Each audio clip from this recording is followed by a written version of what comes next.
Lalu ada tiga alasan utama mengapa baterai perlu diukur. Ini berdasarkan dari application guide dari MakerBit ITE3 ya. Di situ ada tiga definisi. Yang pertama adalah untuk memastikan peralatan pendukung mendapatkan cadangan supply secara maksimal dan memadai. Jadi maka perlu dilakukan pengukuran baterai supaya cadangan supply-nya itu tidak terputus. Lalu yang kedua adalah untuk mencegah kegagalan atau failure tak terduga dari baterai dengan memperhatikan kesehatan baterai secara berkala. Ini biasanya untuk predictive maintenance kayak gitu. Dan yang terakhir adalah untuk memprediksi kapan baterai akan rusak atau mati. Jadi dari poin yang kedua ini didapatkan predictive maintenance, dapat data dan data itu dijadikan prediksi untuk lifetime atau life cycle dari baterai itu sendiri.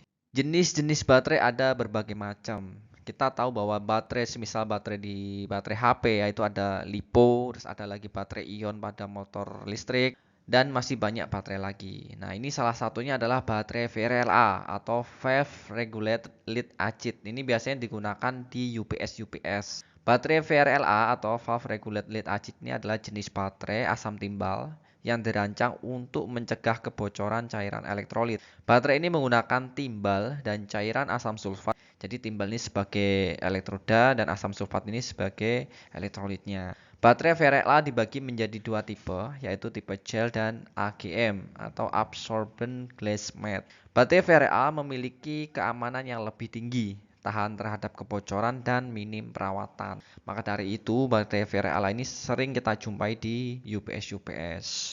Lalu bagaimana sih proses degradasi pada baterai VRLA?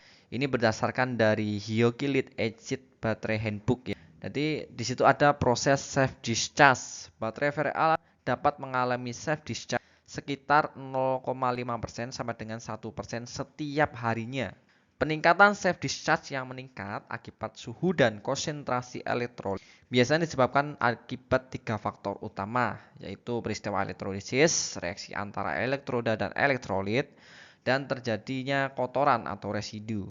Peristiwa elektrolisis sendiri adalah air dalam elektrolit yang mengalami elektrolisis akibat perbedaan potensial antara elektroda positif dan negatif, sehingga menyebabkan energi dalam baterai terkonsumsi dan tegangan baterai akan menurun. Jadi ini terjadi di dalam baterai. Jadi di antara elektroda positif dan negatif. Nah, ada lagi yaitu reaksi antara elektroda dan elektrolit.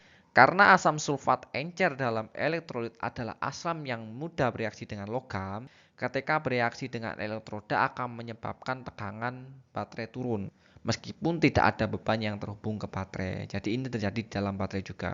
Terus yang terakhir adalah kotoran atau residu, di mana elektroda negatif akan melepaskan ion besi atau Fe ya, ferrit. Nah, sehingga cairan elektrolit menjadi kotor dan mengakibatkan self discharge. Jadi yang dimaksud self discharge ini adalah discharge yang terjadi dalam baterai itu. Oleh karena itu, terkadang diperlukan proses pemurnian kembali dengan mengisi ulang cairan baterai. Jadi kayak memperlakukan energi dari luar yaitu di cas. Nah, ini supaya self discharge tadi yang mengakibatkan adanya residu di elektrodanya itu bisa rontok dan kembali normal lagi. Nah, secara garis besar, proses degradasi baterai VRLA itu dibagi menjadi proses reaksi kimia dan jatuhan dari material aktif. Dan diskemakan menjadi 4 baris seperti ini ya. Jadi ini adalah yang pertama positive plate, yaitu peristiwa-peristiwa yang terjadi dalam plat positif dari baterai. Kemudian yang kedua ini adalah bagian dari all storage baterai. Jadi ini adalah peristiwa-peristiwa yang terjadi pada keseluruhan baterai. Dan ini terjadi pada plat negatif.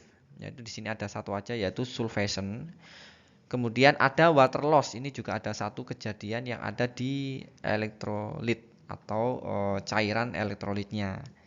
Nah, peristiwa-peristiwa ini nanti berakar ke sini nih. Nah, jadi kalau di all storage baterai ini ada peristiwa penambahan internal resistance, jadi increase in internal resistance.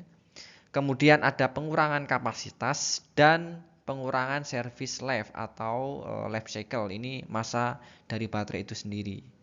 Nah, dari ketiga peristiwa ini, Hyoki itu main di increase in internal resistance, jadi penambahan internal resistance. Kemudian untuk baterai tester yang menggunakan prinsip charge discharge mainnya di reduce capacity ini. Nanti outputnya adalah AH.